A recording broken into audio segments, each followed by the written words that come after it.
मित्रों, कबीरा खड़ा बाजार में ये मेरा अगला एपिसोड है।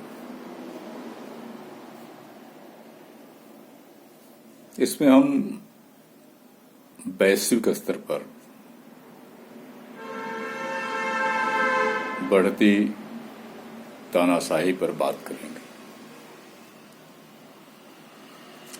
जनवरी 2021 के अंतिम सप्ताह में 10 साल बाद म्यांमार में तख्तापलट हो ही गया और भारी बहुमत की लोकतांत्रिक सरकार की सर्वोच्च नेता आंग सान सू की व राष्ट्रपति यू विन मिंट को हिरासत में ले लिया गया। सबसे महत्वपूर्ण बात यह है कि हाल के चुनाव में सू की पार्टी एनएलडी 476 में से 396 सीट जीती और सैन्य समर्थक party union solidarity and development मात्र 33 सीट पर सिमट गई। सैन्य commander in chief senior general Min Aung Hlaing ने तख्तापलट का संकेत पहले ही दे दिया था। रोहिंग्या मुसलमानों को लेकर म्यांमार ऐसे ही पूरी दुनिया में चर्चा का विषय बन गया था और भारी बहुमत की लोकतांत्रिक सरकार पर तख्तापलट के माध्यम से सैन्य तानाशाही फिर चर्चा में है। ऐसे तो तमाम छोटे छोटे मुल्कों में सेना अपनी तानाशाही के लिए आए दिन चर्चित रहती है।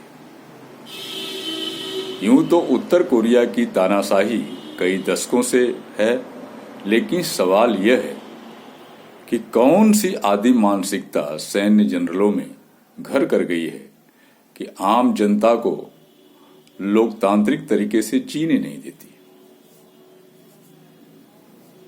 सेना ही नहीं, इधर मैं देख रहा हूं कि लोकतांत्रिक रास्ते से चुने हुए लोग और सत्ता या दल कमोबेश पूरी दुनिया के मुल्कों में अपने आम आवाम पर तानाशाही बढ़ाती जा रही है। ऐसे तो हर तरह की तानाशाही खतरनाक है, चाहे धार्मिक हो या राजनीतिक, चाहे सैद्धांतिक हो या सैनिक, चाहे व्यक्तिगत हो या सामूहिक, वर्गीय हो या वर्गीय। यह व्यक्तिगत मानवाधिकारों का भयंकर उल्लंघन और स्वतंत्रता का दोहन करती है। अभी हाल में अमेरिका में सभी ने देखा ट्रंप की तानाशाही। समाजवादी लोकतंत्र में स्टालिन ने भी कुछ ऐसा ही किया और चाइना में तो चल ही रहा है। पड़ोसी देश पाकिस्तान इससे अछूता नहीं है। सेना जब चाहती है लोकतांत्रिक सरकारों पर आंख दिखाने लगती है। भारत जैसे विशाल देश में भी कुछ ऐसा ही दिखाई दे रहा है।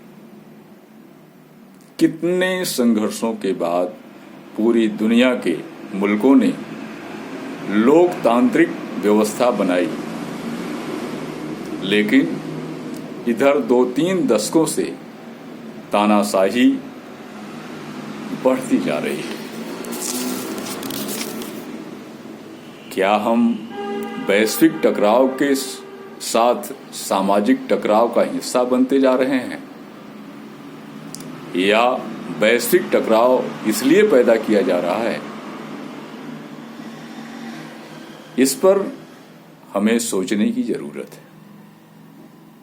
यह न मानकर कि यह किसी मुल्क का आंतरिक मामला है, छोड़ देना चाहिए। चंद अमीरों को छोड़कर आर्थिक संकट हर मुल्क में है। बेरोजगारी, बदहाली, गरीबी, भूखमरी, कुपोषण, बीमारी खतरनाक स्तर तक बढ़ी है।